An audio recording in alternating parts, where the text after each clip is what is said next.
إن الحمد لله نحمده ونستعينه ونستغفره ونعوذ بالله من شرور أنفسنا وسيئات أعمالنا من يهده الله فلا مضل له ومن يضلل فلا هادي له وأشهد أن لا إله إلا الله وحده لا شريك له وأشهد أن محمدا عبده ورسوله يا أيها الذين آمنوا اتقوا الله حق تقاته ولا تموتن إلا وأنتم مسلمون أوصيكم ونفسي بتقوى الله فإن الله تعالى مع المتقين وبعد.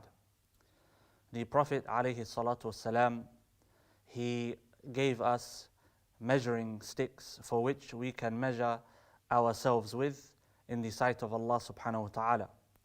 The Prophet عليه الصلاة والسلام, he left for us a gauge for which we can look at ourselves and try to understand where we are and where we would like to be prior to our meeting with Allah subhanahu wa ta'ala. And the Prophet ﷺ perhaps left us with a statement that can be indicative of all of those things. He said ﷺ, مَنْ يُرِدِ اللَّهُ بِهِ خَيْرًا يُفَقِّهُ فِي الدِّينِ. Whoever Allah subhanahu wa ta'ala wants good for, He gives him. The word that the Prophet ﷺ used was fiqh in the deen. And the word fiqh is a word which today perhaps is not understood the way that the early generations of Islam would have understood it. Today when we say the word fiqh, we understand it to mean understanding of the ahkam of Islam. The ahkam which relate to the limbs, the ahkam which relates to wealth, the ahkam which relates to marriage and to divorce and to other social interactions, etc. But the Prophet ﷺ was speaking as indicated and explained by the scholars of the past, such as Imam al-Ghazali rahimahullah ta'ala. He was speaking about comprehension of the deen in totality. He was speaking about not merely understanding the ahkam, but understanding the actions of the heart, understanding our place in this dunya, understanding the reality of this life, and understanding ultimately where we are going to end. And he discusses the fact that the companions would be very, very unsure in giving rulings pertaining to the rulings of this dunya, i.e. they would not be hasty in giving fatwa, but when it came to the akhirah, they would discuss these things often, and they would remind each other of these things often. Today, the use of the word fiqh is similar to the use of other titles in Islam, titles that have become names without meaning. Al-Hasan al-Basri rahimahullah ta'ala, when discussing the group of the Sufiya in his time, he said, كانت التصوف عند السلف حقيقة بلا اسم وصارت اسم بلا حقيقة. He said that the group or the title of tasawwuf in the times of the Salaf, the early generations of Islam, was a reality without a name, but now it has become a name without a reality. And we can apply this across the board. You have those that are calling to, for example, a Salafiyya, Salafism, or a Tasawwuf, Sufiyya, Sufism, or political Islam, or any other type of title or name that is being used in our time today. But when you look closer, you will find that sometimes, if not most of the time, the reality is no longer there and it has become a name, and more precisely a slogan. And we have become a people of sloganeering. And when I say we, I mean us as humanity in this time today. You will find that sloganeering is a means of selling. Sloganeering is a means of propagating. Sloganeering is a means of influencing. Rather than discuss things with understanding and looking at the evidences and using rational thought and logic to try to come to conclusions, we use sloganeering which instigates the emotions of others. And this is something which is very, very dangerous. Back to the issue of fiqh, why is it that I've brought this up? Because it is what we should try to aspire towards, to be people of true fiqh, people of true understanding. And when we look to the revivers of Islam, this was the case. When we look to the likes of Salah ad-Din, Uthman bin Fodio, for example, Al-Khattabi and others, we find that they were people of understanding in the ahkam of Islam, as well as in the things which relate to the akhirah, the matters which relate to the heart, the matters which relate to the soul. And the Prophet ﷺ, although some of these scholars, they do discuss the authenticity of the hadith, it's attributed that he said that we are turning to the greater enemy when leaving the smaller enemy, i.e. the enemy of the battlefield. And this is something which can be reflected upon, because perhaps the meaning is correct, that in order to overcome external problems, in order to overcome external enemies, in order to overcome external problems, we have to first overcome the internal ones. And when we look to our ummah today, we look to the situation that we find ourselves in, we have to ask ourselves a question. Are we in this situation because of external factors, or is it because of internal ones? Perhaps it's a mix of both, but are we busy addressing the external and forgetting about the internal?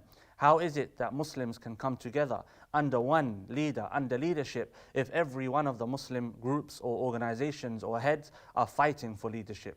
How is it that we can learn to take the orders from others if we ourselves are egotistical and arrogant? How is it that we can learn to rectify ourselves if we are in a state of arrogance and cannot admit that we have mistakes?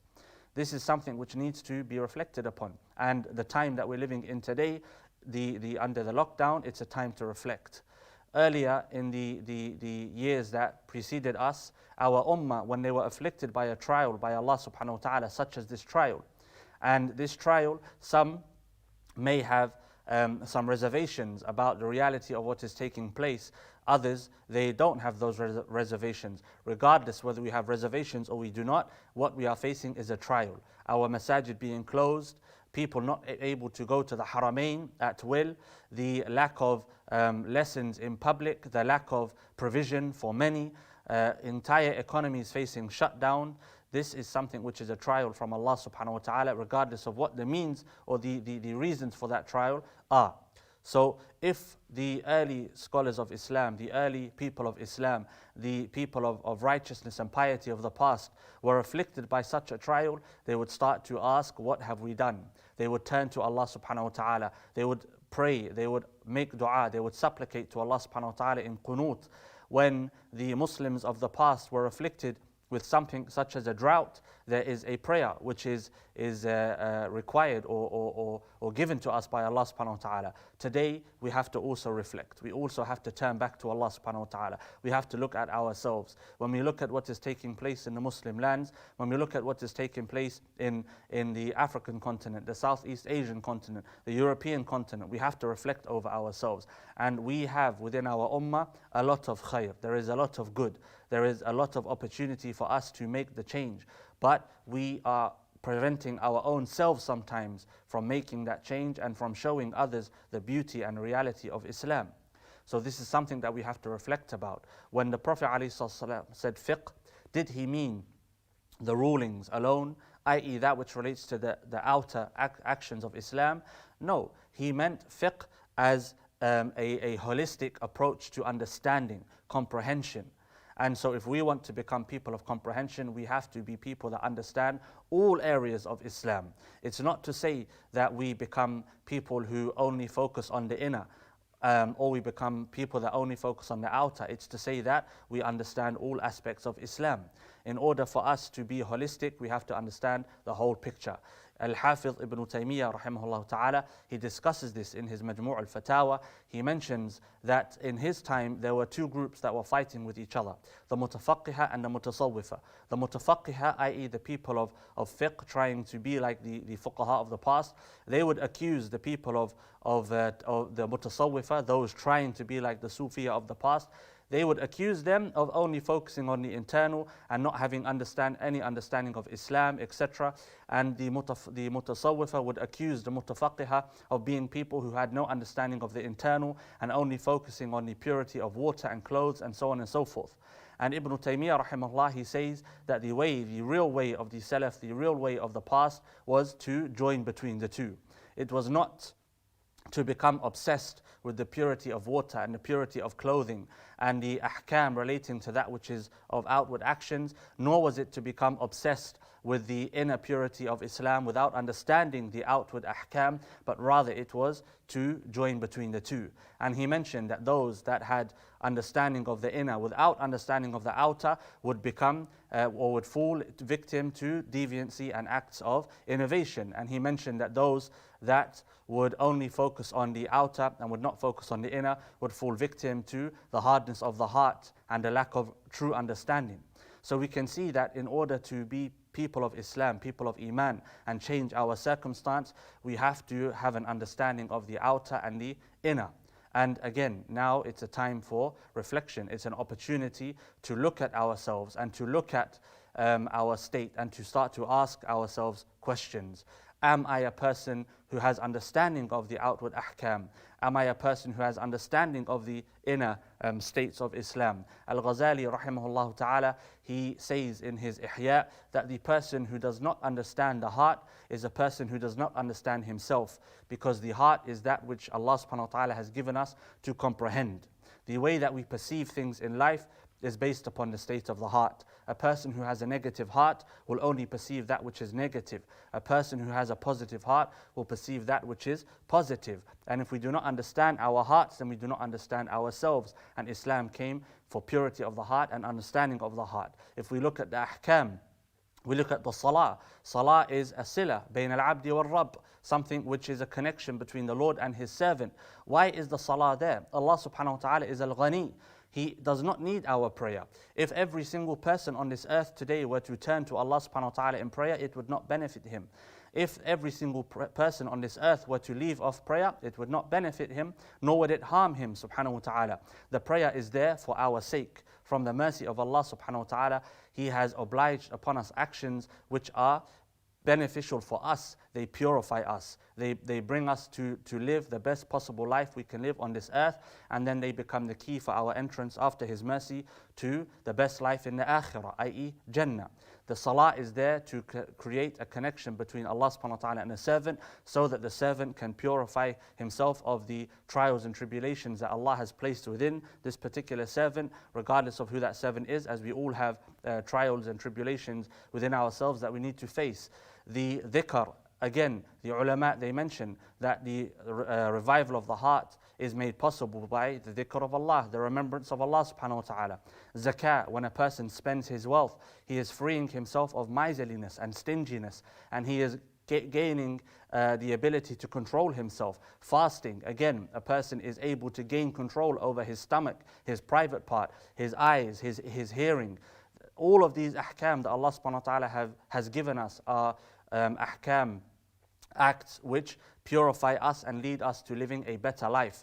But if we do not understand that, and we only apply ourselves to the outward without understanding that which relates to the inner as well, then we will miss out and we will become hard-hearted. As Al-Hafiz ibn Taymiyyah rahimahullah, he mentioned, likewise, if a person only focuses on the inner, he's only focusing on the purity of the heart, but he's not understanding how to pray.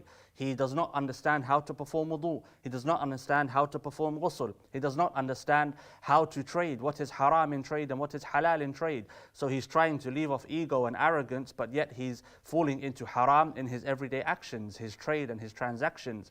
Or he is attending the lesson of a person who is not basing his teachings upon that which the Prophet ﷺ came with. Regardless of his intention, he will fall into mistakes. So we have to try to understand all areas of Islam, and we have to contextualize those areas of Islam, and we have to look at our state today and ask ourselves, why are we here? What can we do to change our situation holistically? Not only focusing on the ahkam, not only focusing on the politics, not only focusing on the purification, but rather focusing on all areas at the same time, and slowly moving to that which will change our situation and that which will make ourselves better in our homes, our society, and at large. أقول قولي هذا وأستغفر الله لي ولكم ولسائر المسلمين فاستغفروه إنه هو الغفور الرحيم.